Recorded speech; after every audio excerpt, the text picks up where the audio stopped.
Eto guys, masusure nyo talaga na edible siya kaysa sa yung nabibili. Oo, di ba? Grabe. Hmm. Paglagay natin sa ating cake. So, ayan. Kita nyo guys. Oh.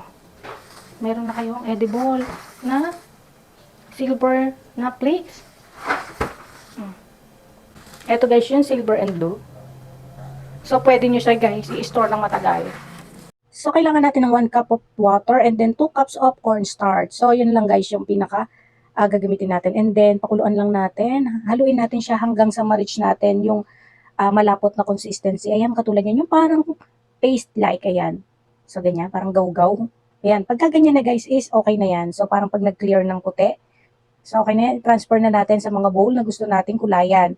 So, depende sa inyo. Pwede kasi kayo guys gumawa na to ahead of time and then pwede kayong mag-stock na to sa inyong gawaan. So, dito is nagkulay lang ako ng blue.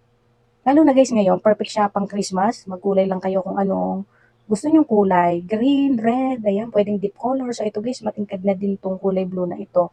So, ayan, pagka ganyan na is okay na yan. Set aside muna and then gawa tayo guys ng silver naman.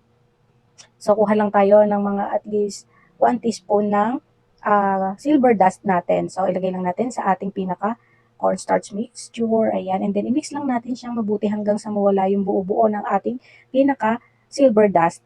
So, ganyan. And then, kailangan guys halong-halo siya para even yung kulay ng ating pagka-silver. And then, pag ganyan na is okay na yan. And then, i-bake natin siya dyan sa ating pinaka-matte. So, ang gagawin natin dyan guys is papahiran natin ng silver din yung pinaka-matte natin para maganda yung effect ng ating pinaka-flakes pagka siya ay naluto. So, ganyan lang. I-blush on nyo lang. Yan, brushan nyo lang guys yung buong sheet. And then, pagka gold naman din, ganun din guys yung gagawin nyo.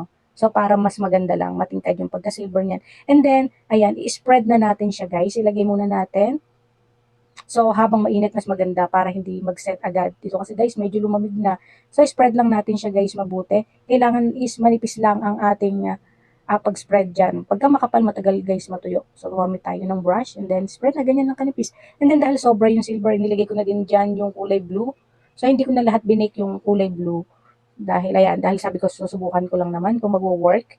And then, okay siya guys. And then, ibabake natin siya sa 50 Celsius lang, about 20 to 30 minutes or hanggang sa magganyan na, lumutong na siya, yung parang tumaas na o humiwalay na yung pinaka-mixture sa pinaka-matte natin. So, ayan, napapansin nyo, tayo-tayo na siya lahat, diba? Dito is malutong na. Pagka mapansin nyo, pag okay na is malutong na. Pagka medyo makunat pa, ay ibalik nyo pa ulit sa oven. So, ayan, ganyan na ang pinaka mixture natin kanina. Lumutong na siya, guys. Oh. So, guys, ito yung ating edible flakes na magagamit natin sa ating mga cake. So, ito guys, mapansin nyo, pwede, halimbawa wala kayong oven, pwede naman takpan nyo siya, ibilad nyo lang sa sikat ng araw, okay yun. So, ako ino-oven ko na siya para hindi, actually, pag ano, maalikabok, diba? And then, make sure lang na yung temperature ng oven nyo is hindi masyadong mainit. Halimbawa, mga 50 Celsius lang yung ginagamit ko, and then, i-bake nyo lang siya hanggang sa lumutong. And then, ito na guys, so, diba? May edible flakes na kayo. So, ganyan naman. Nice, diba? So, ito, dito natin i-ano yung isa. Tingnan nyo guys kung gaano kalutong. Close up natin. So, ayan guys, kita nyo. Ganyan siya kalutong. So, ganyan-ganyan nyo lang. Oh, meron na kayong edible flake. So, nasa sa inyo kung gaano kapino yung gusto nyo gawin. O, diba? Ito guys, masusure nyo talaga na edible siya kaysa sa yung nabibili. Oh, diba? Grabe. Paglagay natin sa ating cake. So, ayan. Kita nyo guys. Oh. Meron na kayong edible na silver na plates.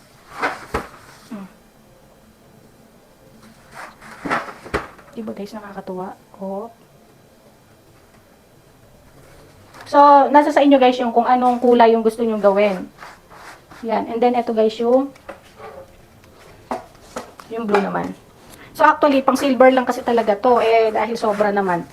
Nilagay ko na yung blue. Konting blue lang. Hindi ko nilagay lahat para yung makita nyo. So, depende sa inyo kung anong kulay yung gusto nyo. Ito guys. So, ayan. Di ba ang ganda?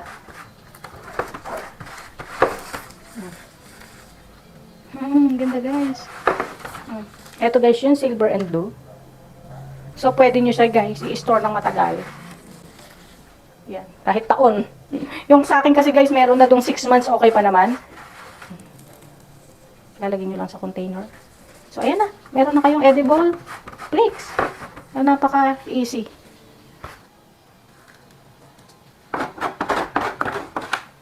Diba guys, oh. So, ayan guys, meron na kayong pang design sa inyong cake. So, depende sa inyo kung anong gusto nyong kulay. So, ito yung ating silver.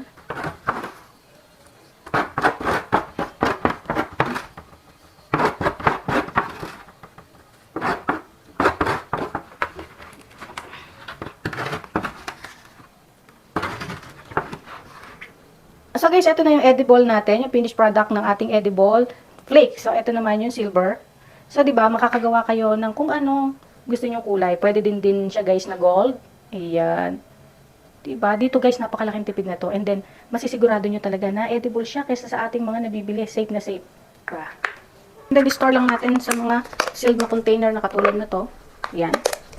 'Di ba? Meron na kayo. Edible. Konti pa, dadagdagan ko pa siguro.